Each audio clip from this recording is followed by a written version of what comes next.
Good morning students. मैं doctor Neeta Kanungo, associate professor SPC government college Ajmer.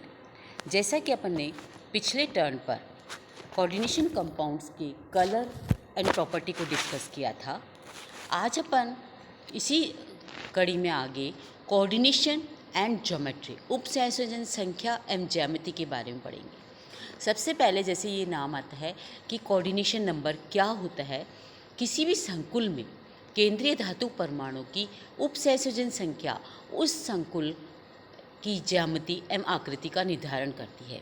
किसी संकुल में केंद्रीय धातु परमाणु के साथ उप संयोजन बंध द्वारा कितने लिगेंड जुड़े हुए हैं, यह उस संख्या का कोऑर्डिनेशन नंबर कहलाती है। प्रथम श्रेणी में संक्रमण धातु प्रमुखतः कोऑर्डिनेशन नंबर 4 और 6 होते हैं, यानी सेंट्रल मेटल एटम से जो भी लिगेंड जुड़े हुए हैं वो बाय कोऑर्डिनेटेड बॉन्ड के थ्रू जो जुड़े हुए होते हैं वो उसका कोऑर्डिनेशन नंबर कहलाता है, या सिंगल बॉन्ड सिग्मा बॉन्ड से जुड़े हुए हैं। अब आता है कोऑर्डिनेशन नंबर 4 के बारे में अपन देखते हैं। केंद्रीय धातु से यदि 4 परमाणु संकरण का आधार पर उप संयोजन संख्या 4 के लिए संकुल में 2 आकृतियाँ संभव है। एक तो sp3 संकरण के साथ चतुष्फलकीय हो, या dsp2 संकरण के साथ स्क्वायर पिरामिडल हो। यानी जब अपन 4 कोऑर्डिनेशन नंबर की बात करते हैं तो 4 कोऑर्डिनेशन नंबर में जो स्ट्रक्चर होना चाहिए वो या तो टेट्राहाइड्रल होगा या स्क्वायर प्लेनर होगा।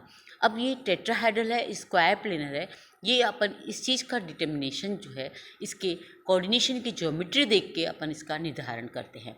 तो सबसे पहले हमने एग्जाम्पल लिया टेट्राहाइड्रल कॉम्प्लेक्स का निकिल टेट्राक्लोराइड एनायन। इसमें ये क्वेश्चन आता है कि NiCl4 में sp3 हाइब्रिडेशन होता है, जबकि NiCN4-2 में स्क्वायर प्लेनर कॉम्प्लेक्सेस होते हैं। ऐसा क्यों? तो इसके कई कारण हैं। इसमें सबसे पहले अपन इस चीज़ को देखने के लिए सबसे पहले हम इसकी संरचना को देखते हैं।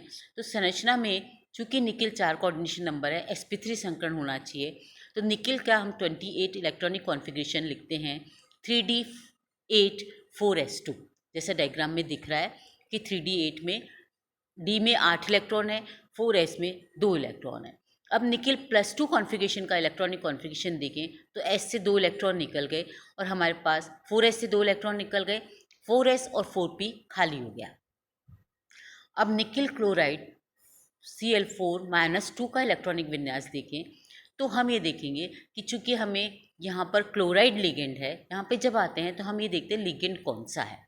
क्योंकि क्लोराइड लिगेंड है, वीक लिगेंड है, तो ये चारों क्लोराइड आयन जो है sp3 खाली ऑर्बिटल में अपना लोन पेयर डोनेट कर देंगे और कॉन्फ़िगरेशन हो जाएगा निकिल Cl4 का sp3 हाइब्रिडेशन स्टेट हो जाएगी, टेट्राहाइड्रल स्ट्रक्चर हो जाएगा।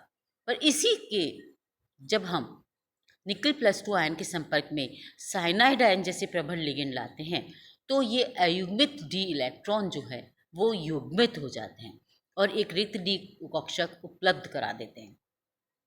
ऐसा करने के कारण निकिल आयन का dsp2 संकरण हो जाता है और वो लो स्पिन कॉम्प्लेक्स बनाते हैं। यहाँ पे 2-3 चीज़ें और भी देखनी है।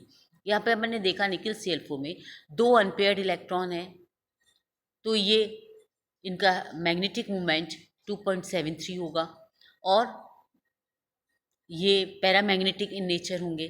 जबकि निकिल साइनाइड का अपन देखते हैं तो अब आप देखिए निकिल का इलेक्ट्रॉनिक कॉन्फ़िगरेशन हो गया 3d8 4s2, निकिल +2 का हो जाएगा 3d8। निकिल +2 में जब साइनाइड लिगेंड है तो जो ये d में एक अनपेयर्ड इलेक्ट्रॉन था वो पेयर्ड हो गया और d ऑर्बिटल खाली हो गया और हाइब्रिडेशन हो गया dsp2। और इस केस में dsp2 हाइब्रिडेशन में जो स्ट्रक्चर हो जाता है वो स्क्वायर प्लेनर हो जाता है। तो यहाँ पर ये स्ट्रक्चर से अपन को क्लियर हो गया कि यहाँ पे अपन देखें तो ये नेचर में भी पैरामैग्नेटिक की जगह डाईमैग्नेटिक हो गया। तो ये कई बार क्वेश्चन आता है nickel chloride paramagnetic in nature है जबकि nickel cyanide diamagnetic in nature है। तो इससे हमें इसकी मैग्नेटिक प्रॉपर्टी पर नहीं जाना है, इसको हमें कॉम्प्लेक्स का स्ट्रक्चर बनाते हुए इस चीज़ को दिखाना है और इस तरह से अपन कर सकते हैं। इसके आगे आते हैं अपन तो ऑक्टाहेड्रल कॉम्प्लेक्स की बात करते हैं। ऑक्टाहेड्रल कॉम्प्लेक्सेस में अपन देखते हैं कि इसमें एक कॉम्प्लेक्स का एग्जाम्पल लिया है जो लिया है FeH2O6 coordination number 6 octahedral complexes. यहाँ पर कोऑर्डिनेशन नंबर 6 के सबसे ज़्यादा अधिक कॉम्प्लेक्स जो होते हैं वो स्थायी होते हैं। यहाँ पर भी लो स्पिन और हाई स्पिन वाले कॉम्प्लेक्सेस हो सकते हैं। इसमें अपन उदाहरण ले रहे हैं FeH2O, जैसे अपन देख रहे हैं आयरन का 26 इलेक्ट्रॉनिक कॉन्फ़िगरेशन हो जाएगा 3d6 4s2। Iron +3 oxidation state में हो जाएगा 3d5। आयरन H2O में देखते हैं तो हमें 3d5 में, चूँकि H2O वीक लिगेंड है, पांचों अनपेयर्ड इलेक्ट्रॉन ऐसे ही रहेंगे और हमें आगे के ऑर्बिटल यूज़ करने पड़ेंगे जो होंगे sp3d2। sp3d2 में इसका हाइब्रिडेशन ऑक्टाहेड्रल हो जाएगा। 5 अनपेयर्ड इलेक्ट्रॉन है, मैग्नेटिक मूवमेंट 5.92 हो जाएगा, हाईली पैरामैग्नेटिक इन नेचर हो जाएंगे। ऐसे कॉम्प्लेक्सेस को हम आउटर स्फीयर कॉम्प्लेक्सेस भी कहते हैं, जो आउटर डी ऑर्बिटल को यूज़ करते हैं। और दूसरा जो कॉम्प्लेक्स होगा जिसमें हम इनर डी कॉम्प्लेक्सेस भी कहते हैं। यहाँ पे FeH2O6 का स्ट्रक्चर बताया है ऑक्टाहेड्रल कॉम्प्लेक्सेस का +3 का। अब इसी का जो दूसरा है हेक्सोसाइनोफेरिड थर्ड रिनायन, सेम इसमें भी आयरन +3 ऑक्सीडेशन स्टेट में है, और यहाँ पे लिगेंड है साइनाइड। साइनाइड जैसे प्रबल लिगेंड के साथ आयरन संकुल अष्टफलकीय तो होगा, पर वे निम्न संकुल वाले होंगे, यानी लो स्पिन कॉम्प्लेक्सेस होंगे। यहाँ पर जो डी इलेक्ट्रॉन है वो पेयर्ड हो जाते हैं, जो अनपेयर्ड इलेक्ट्रॉन है वो पेयर हो जाते हैं। तो यहाँ पे अपन देखिए D2sp3, तो इलेक्ट्रॉन यहाँ पेयर हो गए, एक अनपेयर्ड इलेक्ट्रॉन रहा तो वो हाई स्पिन कॉम्प्लेक्स हो जाता है और ये लो स्पिन कॉम्प्लेक्स हो जाता है, और साइनाइड कॉम्प्लेक्सेस इसमें चले जाते हैं। तो इस तरह से डी कॉम्प्लेक्सेस का कॉन्फ़िगरेशन होता है। और ये वो इनर डी ऑर्बिटल, उनको हम कहेंगे आउटर डी ऑर्बिटल कॉम्प्लेक्सेस, और इनको हम कहेंगे इनर डी ऑर्बिटल कॉम्प्लेक्सेस। वो हाई स्पिन कॉम्प्लेक्स थे, ये लो स्पिन कॉम्प्लेक्स हो जाएंगे। जहाँ भी साइनाइड लिगेंड आ रहा है तो यहाँ पे थोड़ा सा ध्यान देने योग्य बात है कि साइनाइड मोस्टली स्ट्रॉन्ग लिगेंड है और ये पेयरिंग करा देता है, डी ऑर्बिटल में जो अनपेयर्ड इलेक्ट्रॉन है उनकी पेयरिंग करा देता है। तो इस तरह से इस चीज़ का होता है। तो ये था कोऑर्डिनेशन नंबर एंड ज्योमेट्री के बारे में। ये अपन ने इसमें ट्रांजिशन मेटल आयंस का ये चैप्टर यहाँ पर ख़त्म होता है। अपन ने सभी प्रॉपर्टीज़ को देख लिया। इसके अलावा इसमें एक इनके कॉम्प्लेक्सेस का है, वो भी आप देख सकते हैं।